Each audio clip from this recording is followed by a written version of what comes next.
మనం చిన్న ఒక ప్రార్థన చేసుకుందాం. స్తోత్రం స్తోత్రం స్తోత్రం స్తోత్రం స్తోత్రం. మహాగణుడా మీకు స్తోత్రం, మహోన్నతుడా మీకు స్తోత్రం, సర్వశక్తి గల దేవా మీకు స్తోత్రం, సర్వజ్ఞుడా మీకు స్తోత్రం, మహాకృపగల దేవా మీకు స్తోత్రం, వాత్సల్య పూర్ణుడా మీకు స్తోత్రం, దయాదాక్షిణ్య పూర్ణుడా మీకు స్తోత్రం స్తోత్రం స్తోత్రం. నాయన ఇదిగో ఈ ఆదివారపు ఉదయమున ప్రభువా మమ్మల్ని అందరినీ నీ సన్నిధిలో చేర్చి నీ వాక్యమును ధ్యానించుటకు అయా నాయనా నీ సన్నిధిలో నిన్ను స్తుతించుటకు మీరు ఇచ్చిన కృపను బట్టి మీకు స్తోత్రం చెల్లిస్తున్నాను. ఇదిగో ప్రభువా నాయనా నేను ఇక్కడ నిలవబడి ఉంటుండగా ప్రభువా నాకు ఏ యోగ్యత లేనప్పటికీ ప్రభువా అయా అద్భుతమైన నీ కృప చేత నన్ను అభిషేకించి అయా అరికాలి నుంచి నడినెత్తి వరకు వ్యాధి కలిగిన నన్ను స్వస్థపరిచి అయా నన్ను నీ బోరగా వాడుకొని ప్రభు నీ బిడ్డలతో మాట్లాడుమని అయా నీ బిడ్డలతో మీరు మాట్లాడుచుంటుండగా ప్రభు నిద్ర పుచ్చే ఆత్మను ప్రభు దూరపరచండి. ప్రతి బిడ్డనైనా శ్రద్ధగా నీ వాక్యమును విని ఆ వాక్యమును తమ హృదయంలో భద్రము చేసుకొని నాయన దానికి అనుగుణంగా తమ జీవితాన్ని సరి చేసుకునే భాగ్యాన్ని దయచేయమని నజరేయుడైనటువంటి యేసు క్రీస్తు పరిశుద్ధ నామములో అడిగి వేడుకుంటున్నాను. హల్లెలూయా హల్లెలూయా. మన జీవితంలో అనేక సందర్భాల్లో కొన్ని ముఖ్యమైనటువంటి సందర్భాల్లో ఒక మంచి నిర్ణయం తీసుకోవాల్సిన సందర్భాల్లో మనం చాలాసార్లు ఒత్తిడికి గురవుతూ ఉంటాం.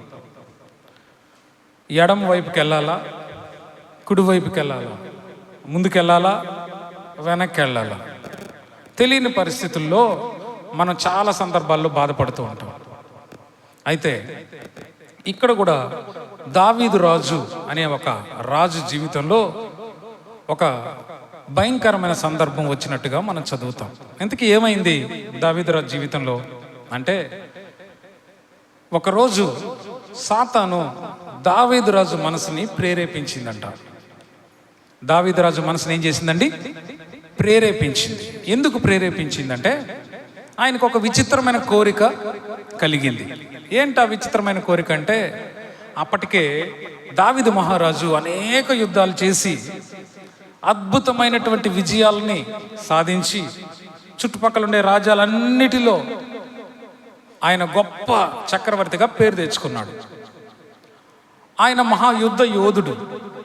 అయితే అప్పటి వరకు ఆయన జయించిన రాజ్యాలన్నీ ఆయన చూసుకొని ఒక్కసారిగా మురిసిపోయి ఆయన అనుకున్నాడంట, నా దగ్గర ఎంత సైన్యం ఉందో ఒక్కసారి లెక్క పెట్టుకుందాం అనుకున్నాడు.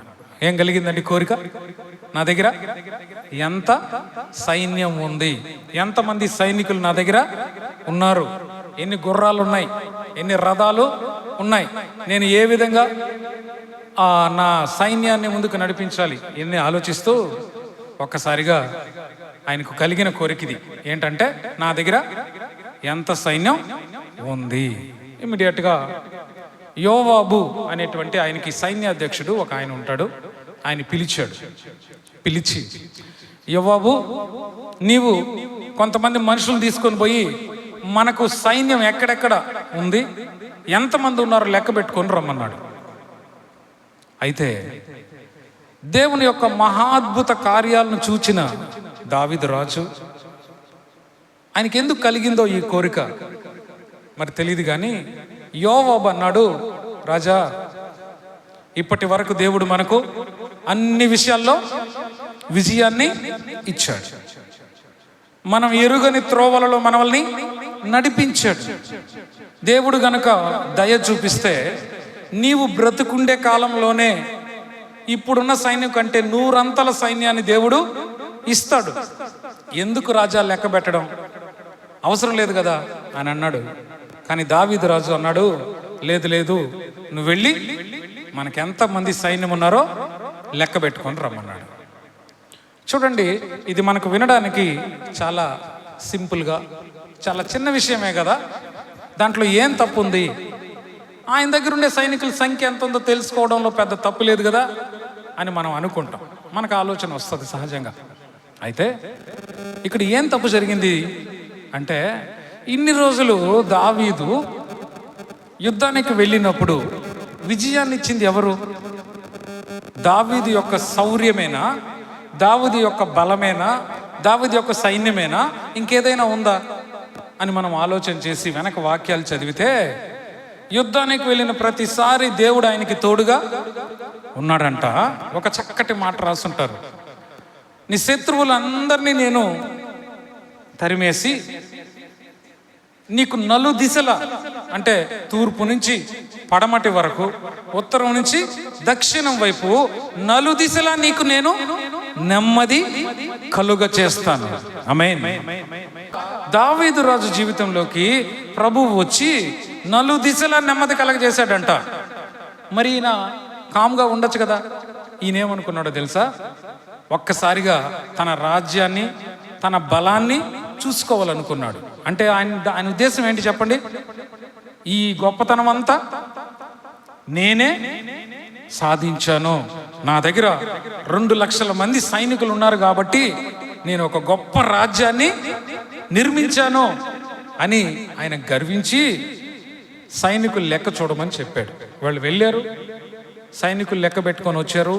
అయ్యా, కాల్బలము అంటే నడిచిపోయి పోరాడే సైనికులు ఇంతమంది ఉన్నారు, గుర్రం మీద పోయి పోరాడే సైనికులు ఇంతమంది ఉన్నారు, రథాల మీద వెళ్ళి బాణాలు ప్రయోగించి పోరాడే వాళ్ళు ఇంతమంది ఉన్నారు, లెక్క చెప్పారు వరుసగా.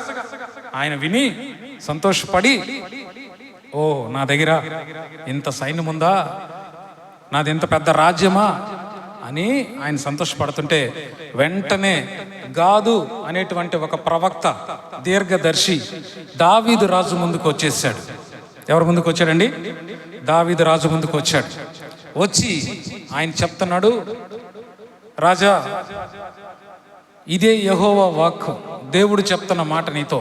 నీ ముందు 3 విషయాలు నేను పెడుతున్నాను. ఎందుకు అని అడిగాడు. ఎందుకు అని అడిగితే చెప్పాడు, నీవు నీ సైనికుల లెక్కని చూసుకున్నావు కాబట్టి దేవుడు నీకు శిక్ష విధించబోతున్నాడు.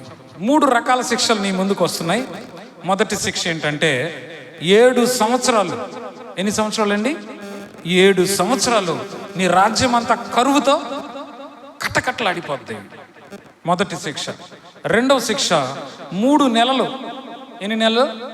3 నెలలు నీ శత్రువుల చేత నువ్వు భయంకరంగా తరమబడతావు.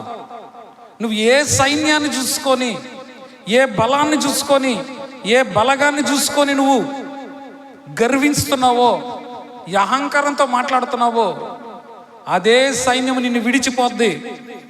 నీ శత్రు రాజులు నిన్ను అడవుల్లో, కొండల్లో, గుట్టల్లో, లోయల్లో 3 నెలలు నిన్ను తరుముకుంటారు. ఈ శిక్ష కావాలనా? 3వ శిక్ష చెప్పాడు.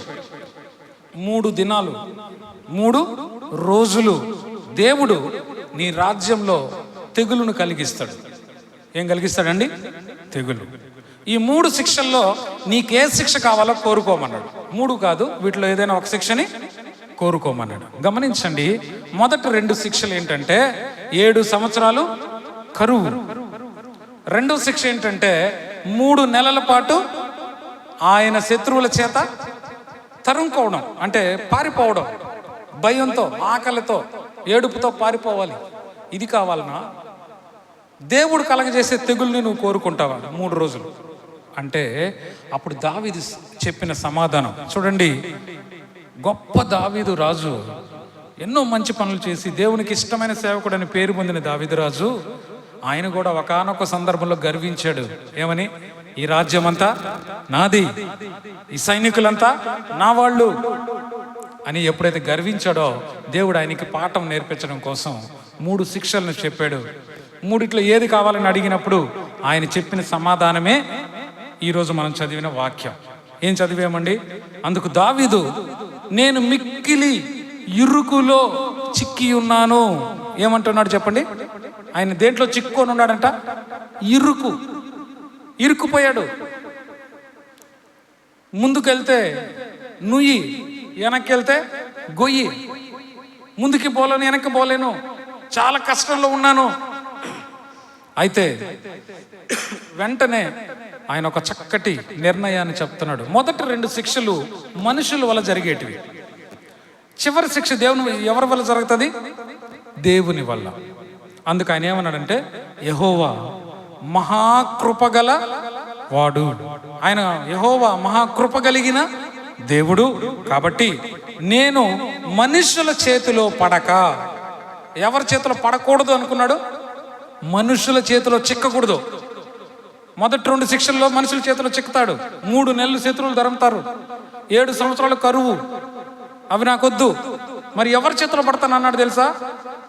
ఆయన చేతిలోనే పడుదునుగాక. ఆమేన్, హల్లెలూయా. ఇక్కడ 2 రకాల చేతులు మనకు కనిపిస్తున్నాయి. మనుషుల చేతులు, దేవుని చేతులు. 2 శిక్షలే. అయితే దావీదురాజు కోరుకున్న శిక్ష ఏంటంటే, మనుషుల చేతిలో నేను పడను, నాకొద్దు, నేను నీ చేతిలో పడతాను అన్నాడు. ఎందుకు ఆయన అదే కోరుకున్నాడో నేను చివర్లో మీకు చెప్తాను. దావీదురాజు ఎంత గొప్పవాడో మీకు అర్థమవుతుంది. అయితే కాబట్టి దావీదురాజు మనుషుల చేతుల్లో నేను చిక్కుకోను, దేవుని చేతిలో నేను చిక్కుకుంటాను. చూడండి, మనుషుల చేతుల్లో ఎందుకు వద్దు అని దావీదురాజు చెప్పాడంటే, ఇది చాలా ముఖ్యమైనది. మనం మనుషుల మీద ఆధారపడతాం, మన బంధువుల మీద ఆధారపడతాం, లేదా ఇంకొకరి మీద, ఏదో ఒక మనిషి మీద ఆధారపడతాం. బైబిల్లో ఒక మంచి మాట ఉందండి, మనుషులను నమ్ముకున్నట కంటే, రాజులను ఆశ్రయించుట కంటే యెహోవాను ఆశ్రయించుట మేలు. ఆమేన్. మనుషులు దయ కొద్ది రోజులే ఉంటుందంట. ఏదైనా ఒక మనిషి నీ మీద దయ చూపిస్తే జీవితాంతం దయ చూపించడు, జీవితాంతం నిన్ను ప్రేమించడు. నువ్వన్నీ బాగున్నంత కాలమే నిన్ను ప్రేమిస్తారు. నీ నుంచి ఏదైనా ఇబ్బంది వాళ్ళకి కలిగితే వెంటనే ఆ మనుషుల ప్రేమ ఏమైపోద్ది? ద్వేషంగా మారిపోతుంది. అయితే దేవుని ప్రేమ అలాంటిది కాదు. ముదిమి వచ్చు వరకు, ముదిమి అంటే మనకు వృద్ధాప్యం వచ్చేంత వరకు తన సంకలో పెట్టుకొని కాపాడతాడంట. బిడ్డని మనం ఎలా సంకలో వేసుకుంటామో అలాగ దేవుడు మనల్ని ఎత్తుకొని కాపాడుతాడంట. అయితే చూడండి, మనుషుల చేతులు ఎంత క్రూరమైనట్టువో. యేసేపు అని ఆయన గురించి చెప్తుంటాను ఎప్పుడు మీకు.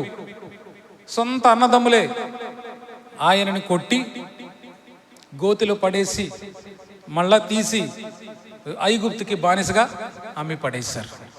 మనుషుల చేతుల్లో పడ్డాడు. ముందు తన జీవితంలో ఎవరి చేతిలో పడ్డాడు? యేసేపు మనుషుల చేతిలో పడ్డాడు. ఎప్పుడైతే మనుషుల చేతిలో పడ్డాడో ఆయన జీవితంలో ఏం జరిగిందో తెలుసా? ఎంతగానో ప్రేమించిన తన అన్నలే తనను కొట్టి బావిలో పడేసి తిరిగి తీసి అమ్మేశారు. ఐగుప్తు దేశానికి వెళ్ళిపోయాడు. వెళ్ళిపోయిన తర్వాత అక్కడ నుంచి బందీ గృహంలోకి చేర్చబడ్డాడు, అంటే జైల్లోకి పంపించబడ్డాడు. జైల్లో ఉన్నప్పుడు ఆయన చేసిన కన్నీటి ప్రార్థన, ఆయన చూపిన ప్రవర్తనను బట్టి చివరి దశలో ఆయన మీదకి దేవుని చేతులు వచ్చాయి. ఆమేన్. ఎప్పుడైతే ఆయన మీదకి దేవుని చేతులు వచ్చాయో, దేవుని కుడి చేయి ఆయన మీదకి వచ్చిందో, ఆయన ఆ దేశానికే రాజుగా, ఒక ప్రధాన మంత్రిగా అభిషేకించబడ్డాడు. మనుషుల చేతులు పడినప్పుడు ఏమైంది ఆయన జీవితం? గాయాలు, కన్నీళ్ళు, నెత్తురు. కానీ దేవుని చేతులు పడినప్పుడు ఏమైంది? ఆయన కొంతకాలం కష్టపడినా చివరికి దేవుడు ఆయన ఎక్కడ నిలబెట్టాడండి? ఆ దేశంలోనే ఉన్నతమైన అధికారిగా నిలబెట్టాడు. ఆయన మాత్రమే కాదండి, దేవుని హస్తాల గురించి మనం కొన్ని మాటలు చెప్పుకొని మళ్ళీ తర్వాత మనకు చాలా ముఖ్యమైన కార్యక్రమం కూడా ఉంది. సో దేవుని హస్తాలు ఎలాంటివి అనేది మనం చెప్పుకుందాం. దావీదురాజు ఏం శిక్షణ కోరుకున్నాడు చెప్పండి? మనుషుల చేతిలో నేను పడను. ఎవరి చేతిలో పడతానన్నాడు? దేవుని చేతిలో, సజీవుడైన దేవుని చేతిలోకి నేను శిక్ష అనుభవిస్తానన్నాడు. దానికి ముందు ఒక మాట అంటాడు. ఏం మాట అంటాడంటే, 2 సందర్భాల్లో ఉంది బైబిల్లో, 2 మాటలు ఉన్నాయి. ఇప్పుడు చదివింది మొదటి దినవృత్తాంతాల గ్రంథం 21లో ఒక మాట అంటాడు. మహాకృపగలవాడు దేవుడు ఎవరంట? మహా కృప. 2 సమూయేలు గ్రంథం 24వ అధ్యాయం 14వ వాక్యంలో ఇదే సందర్భంలో ఇంకొక మాట అంటాడు. ఆయన మహావాత్సల్యము కల దేవుడు. ఎవరంట ఆయన? మహా వాత్సల్యము కలిగిన దేవుడు, కృప కలిగిన దేవుడు. నన్ను కొడితే గిడితే, నన్ను శిక్షిస్తే ఎవరు శిక్షించాలో తెలుసా? దేవుడు నన్ను శిక్షించును గాక. మనుషుల చేతిలో నేను పడను. ఎందుకంటే మనుషులు క్రూరులు, కఠినస్తులు వాళ్ళ చేతిలో పడితే నా జీవితం పోతుంది, నాశనం అయిపోతుంది. వాళ్ళకి అసూయ, ద్వేషము, క్రూరత్వము తప్ప వేరేది తెలీదు. కానీ నా దేవునికి ఏం తెలుసా? ఆయన కోపిస్తాడు కానీ కోపించుచునే ఏం చూపిస్తాడంట? వాత్సల్యాన్ని చూపిస్తాడంట. తండ్రికి ఉన్నటువంటి లక్షణం దేవునికి ఉందండి. అందుకని దావీదు ఏమంటున్నాడు తెలుసా? అయ్యా, నన్ను మనుషుల చేతికి అప్పగించొద్దు. నేను ఎవరి చేతిలో పడతానో? నా దేవుని చేతిలో పడతాను. ఎందుకంటే ఆయన కృప కలిగిన దేవుడు, ఆయన వాత్సల్య పూర్ణుడు, వాత్సల్యం కలిగిన దేవుడు. ఎందుకన్నాడో మనకు 2వ సమూయేలు గ్రంథం 24:16లో 24:15లో మనం చూస్తాం. ఇంతకీ ఈయన ఎంచుకున్న శిక్ష ఏంటంటే 3వ శిక్ష గుర్తుందా మీకు? 3 రోజులు తెగులు. 3 రోజులు తెగులు. దేవుడు ఎన్ని రోజులు చెప్పాడండి? 3 రోజులు. విపరీతమైన పెద్ద తెగులు వస్తుంది, గుర్తుపెట్టుకో. నాకు చాలా కోపం అన్నాడు. పర్లేదు ప్రభువా, నా మీదకి తెగులు రాని అన్నాడు. ఇమీడియట్గా తెగులు స్టార్ట్ అయింది. భయంకరమైన తెగులు. ఉదయాన్నే మొదలైంది తెగులు. అనేక మంది ఆ తెగులు చేత అంటే వాంతులు, లేకపోతే మోషన్స్, ఇలా తెలియని జబ్బుతో చనిపోతూ ఉన్నారు. సాయంత్రం అయిపోయింది, అప్పటికే 70,000 మంది చనిపోయారు. ఎంతమంది చనిపోయారండి? 70,000 మంది. చూశాడు దావీదు, అయ్యో ఏంటి ఇంతమంది చచ్చిపోతున్నారు. పరిగెత్తాడు దేవుడి సన్నిధికి పరిగెత్తి, ప్రభువా, తప్పు చేసింది నేను. తప్పు చేసింది ఎవరండి? నేను. అమాయకులైన నీ ప్రజలు ఎందుకు చచ్చిపోవాలి? వాళ్ళు ఏమన్నా తప్పు చేశారా? సైన్యాన్ని లెక్క పెట్టుకున్నది ఎవరు? దావీదు. తప్పు చేసింది ఎవరు? దావీదు. శిక్ష అనుభవించాల్సింది ఎవరు? దావీదు. అయితే దావీదు అంటున్నాడు, అయ్యా, నేను కదా తప్పు చేశాను. నా మీద నా తండ్రి ఇంటి వారు అంటే ఆయన అన్న తమ్ముళ్ళు లేకపోతే ఆయన కుటుంబ సభ్యుల మీదకి రాని. ఒకవేళ నేను తప్పు చేస్తే నా బిడ్డలు లేదా నా తల్లిదండ్రులు కదా అనుభవించాలి. పాపం, అన్యాయంగా అమాయకులు చనిపోతున్నారు ప్రభువా అంటే దేవుడు ఆయన మొరని విని ఆ రోజు సాయంత్రానికి అంతా తెగుల్ని ఆపాడంట. ఆమేన్, హల్లెలూయా. దావీదు టెక్నిక్ మీకు ఇప్పటికి అర్థమై ఉండాలి. శిక్ష చెప్పింది ఎన్ని రోజులు? 3 రోజులు. అమలు చేసింది ఎన్ని రోజులు? ఒకే ఒక్క రోజు. అర్థమైందా మీకు నేను చెప్పింది? దావీదుకు తెలుసు, ఈయన పైకి అరస్తాడు, ఈయన పైకి రంకెలు వేస్తాడు, కానీ లోపల ఆయనకి నేనంటే చాలా ఇష్టం. నేను కన్నీళ్లు పెట్టుకుంటే, నేను పోయి ఆయన కాళ్ళ మీద పడితే తప్పకుండా దేవుడు నన్ను క్షమిస్తాడు. తెలుసు, దావీదుకి తెలుసు. ఆయన వాత్సల్యపూర్ణుడు, ఆయన కృప కలిగిన దేవుడు, ఆయన నా తండ్రి. ఎన్నో సందర్భాల్లో నా జీవితంలో నేను అనేక సార్లు తప్పు చేసినప్పుడు ఆయన నన్ను క్షమించాడు. గమనించండి, దావీదు రాజు చాలా పరిశుద్ధాత్మతో నింపబడిన వాడా అంటే కాదండి. ఒక సామాన్యమైన వ్యక్తి, మనలాగే అన్ని తప్పుడు ఆలోచనలు, తప్పుడు పనులు చేసిన ఆయనే. కానీ ఆయన పూర్ణ హృదయంతో, పూర్ణ మనసుతో దేవుడి దగ్గరికి వెళ్ళి, నేను చేసింది తప్పు ప్రభువా అని చెప్పి కన్నీళ్ళు పెట్టుకున్నప్పుడు దేవుడు ఆయన క్షమించాడు. 3 రోజులు జరగాల్సిన శిక్షని ఒక్క రోజులో మాన్పించగలిగాడు దావీదు మహారాజు. ఎందుకంటే ఆయన హస్తాల గురించి ఆయనకి తెలుసు. దేవుని హస్తాలు దేవుని చేతుల్లో పడితే ఎలా ఉంటుందంటే, దేవుని హస్తం ఎలాంటిదంటేనంట, నీతి కలిగిన దక్షిణ హస్తం అంట అయింది. ఆయన దక్షిణ హస్తం అంటే కుడి చేయి. కుడి చేతిని ఏమంటారు తెలుసా? దక్షిణ హస్తం. ఆయన దక్షిణ హస్తం నీతి కలిగిందంట. ఆయన దక్షిణ హస్తము శత్రువులను చితగొడతదంట. నిర్గమకాండం 15వ అధ్యాయం 26వ వాక్యంలో ఈ మాట రాశారండి. ఆయన హస్తాలు మనల్ని కప్పి ఆశ్రయాన్ని కలగ చేస్తాయంట.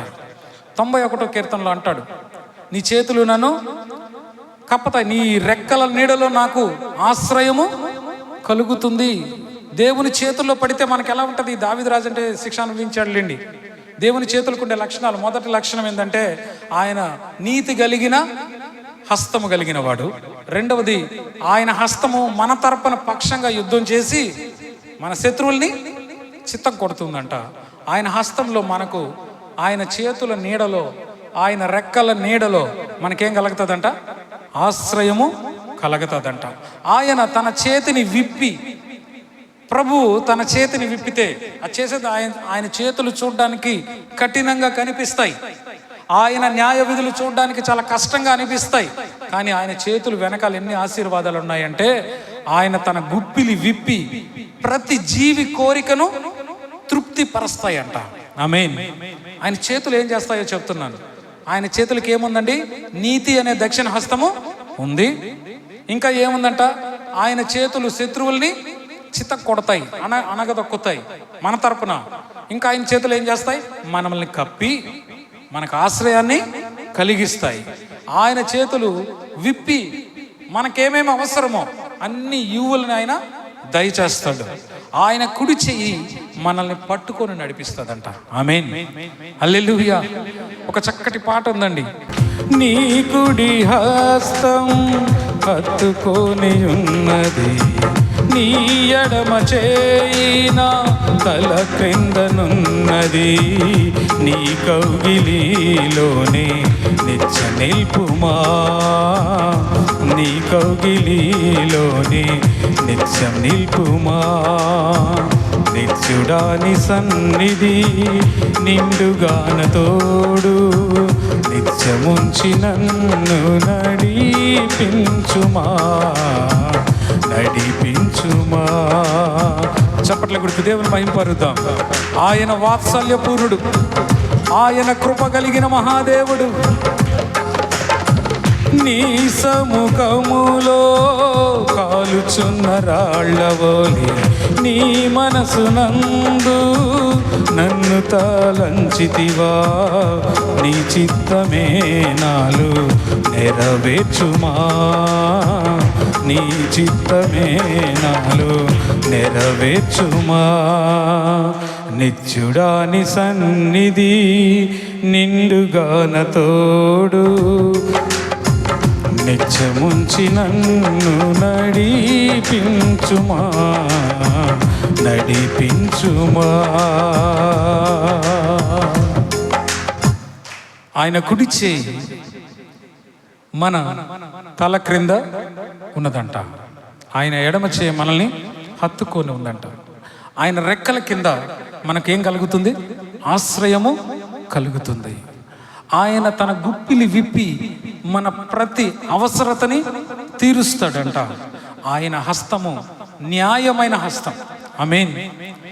తన బిడ్డ తప్పు చేశాడని తన బిడ్డని తన వెనక దాచిపెట్టుకునే దేవుడు కాదు.